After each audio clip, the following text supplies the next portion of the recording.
Duma che le ora. Allora, adesso che non siamo ancora, lei ha fatto le lasagne, portatele... Sì, sapevo che lei aveva problemi, che ha detto mangio nella settimana. Ma cosa c'entra adesso? Stiamo facendo aspettando roba forte, non è il caso che si mette a fare... No, ma poi Mi ha sembra chiesto. La cosa incredibile è che sembra una gag, invece veramente... No, ha portato le lasagne, ha fatto le lasagne certo. per noi, però prendiamo anche quello che ci danno da mangiare questi. Ah sì, non buttiamo niente, Niente. Poi ci tocca, lo prendiamo. Prendiamo uno e l'altro, va bene, allora quando c'è la diretta, Olivato, fai un Sì, segno. fai un segno che poi ci mettiamo preparati. Ecco, allora buonasera amici. Salutiamo il pubblico di Facebook. Di Facebook, perché noi siamo multimediali, abbiamo il pubblico della radio, chiaro. abbiamo il pubblico dal vivo che arriverà questa sera e abbiamo anche il pubblico in Facebook. Non ci facciamo che mancare niente. Niente. L'unica problematica è tricologica per tutti noi, a parte Mao. Sì, la problematica tricolore, ma anche Savino, guarda che Savino Infatti. non ha certo Tricologico, io sono tricologico. Ecco, non ha certo problemi, poi ti spiego cos'è la tricologia, per vabbè. questo ecco, non ti andare a pensavo infilare che era... nei vicoli dove poi non riesci a uscire. Va bene, allora cari amici, il livello non è solo questo, c'è ben altro. Che anticipazioni vogliamo dare, come se fosse una preview, una pre-listen, cioè che cosa succederà a questa puntata di Roba Forte, la terza della nuova stagione? Allora, innanzitutto invitiamo numerosi, perché è una puntata particolarissima, la gente, vediamo numerosa la gente, perché è una puntata particolarissima, in quanto ci giochiamo la percorrenza a continuare a fare per tutto qui. Tutto il mese oggi è la prova del 9. Ma non deve piangere sempre. Non sto piangendo, però la prova del 9, quindi invitiamo più gente a venire ed è importante per quello, ma poi è anche importante perché avremo un ospite eccezionale. Ecco, ci stiamo veramente per quanto riguarda gli ospiti distinguendo, abbiamo iniziato con Madaschi che non è neanche venuto, poi lo ricorda, poi ci sono stati dei contrattempi. Ma non deve dirle queste cose. Con un musicista fantasma, però era un musicista fantastico, ma fantasma. Ecco, poi siamo andati avanti la scorsa settimana con un pugile, abbiamo parlato di sport, Massimo Leggero, sport, un pugile professionista. E adesso dallo sport, dalla musica allo sport, andiamo invece alla letteratura, vero? Esattamente, letteratura, cultura, perché che è il suo campo, no? Che è il mio ma io tra le altre cose tu sai che faccio tanti campi. Quindi lei è multicampo. Io sono multicampo, si può dire, sono è un contadino. Mezzo campi. Devo dire, non solo in mezzo a una strada, ma pure in mezzo ai campi. Ci sono gli spaventapasseri in mezzo ai campi, così comunque sa che c'era però ma non mi dia dello spaventapasseri. Mi stavo dando dello spaventapasseri. Ma lei conosce non si sarebbe mai permesso, credo. No, Mao di solito appunto è sempre il punto di infatti. Ma quel detto latino che dice lo so io. villica progenie semper villana est fuit, sì. No, rustica progenie semper villana fuit. Ecco, rustica, è rustico, come la macchina. In sostanza? In sostanza vuol dire che chi nasce rustico ecco, crepa anche rustico. Così è. E noi nasciamo periferici, non è che moriamo in via della Rocca, moriremo sempre. Vabbè, dipende, se uno schiatta lì. È un po' difficile. Passando, però è difficile. Avercelo un rustico, comunque va bene, allora possiamo anticipare però l'ospite, ragazzi. Diciamo il nome e cognome. Allora, nome e cognome, perché abbiamo il piacere di presentare diciamo lo scrittore tra quelli più simpatici della nostra città e anche più bravi, per il mio modesto parere. Per il mio modesto parere, ovvero parliamo di Enrico Remmert, che verrà a presentarci questo ultimo romanzo. Che lei naturalmente avrà letto, no?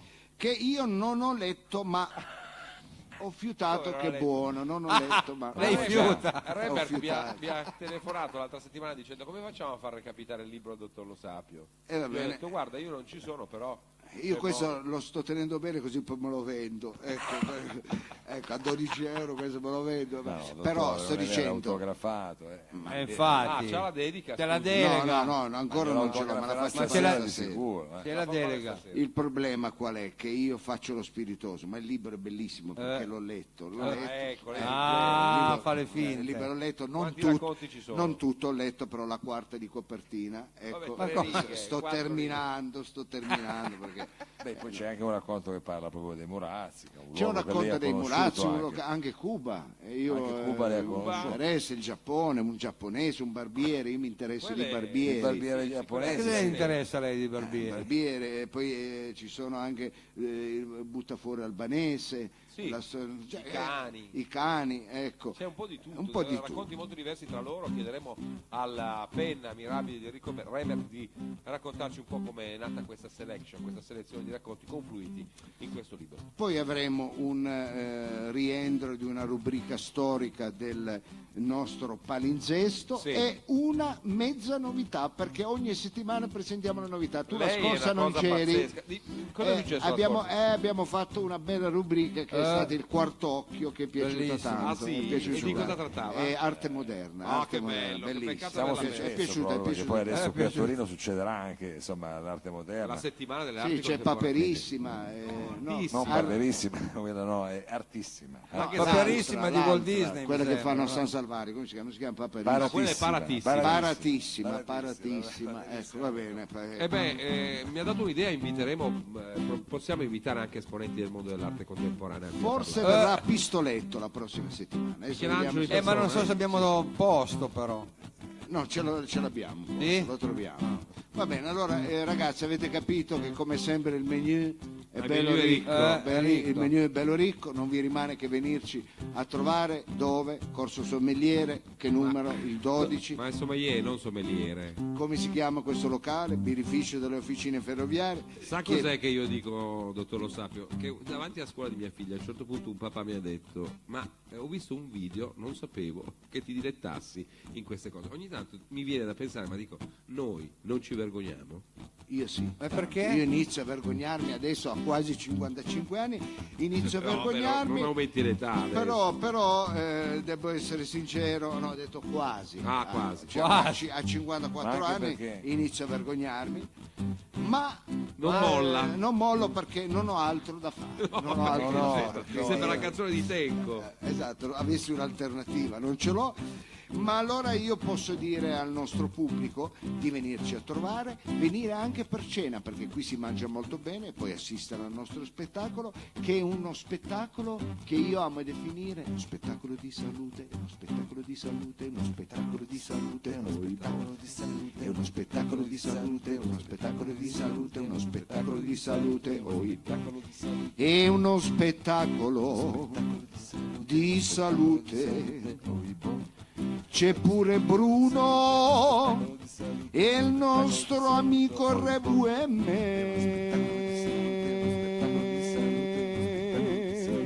Sì, c'è anche lui, il nostro caro Olivato. Di salute. È un messaggio della salute, è un messaggio della salute, è un messaggio della salute, oi boh. È un messaggio della salute, è un messaggio della salute, è un messaggio della salute, oi boh. Ti dico solo che è un messaggio Che cosa? di salute, è un messaggio di salute, ne abbiamo è un tutti messaggio bisogno. amico caro, tu sai che di salute amico caro tu lo sai, è un messaggio amico caro tu lo sai, di salute, vi aspettiamo qui, non dovete scappare perché è importante venire. Diamo un orario, dottore. E se voi non venite, cari amici, noi ci disperiamo. E se voi non venite, cari amici, noi ci disperiamo. Dia un po' Vi l'orario. aspettiamo qui puntuali alle 21:30, noi ci siamo, voi dovete venire perché se no io non so che capire, non so cosa fare, posso pure e poi io posso anche ammalarmi e come cazzo vado a finire, poi dopo diventa un casino, allora cari ragazzi voi dovete venire quando vi aspettiamo puntuali questa sera qui alla birrificio. Oibo. Meraviglioso. Grandissimo, queste situazioni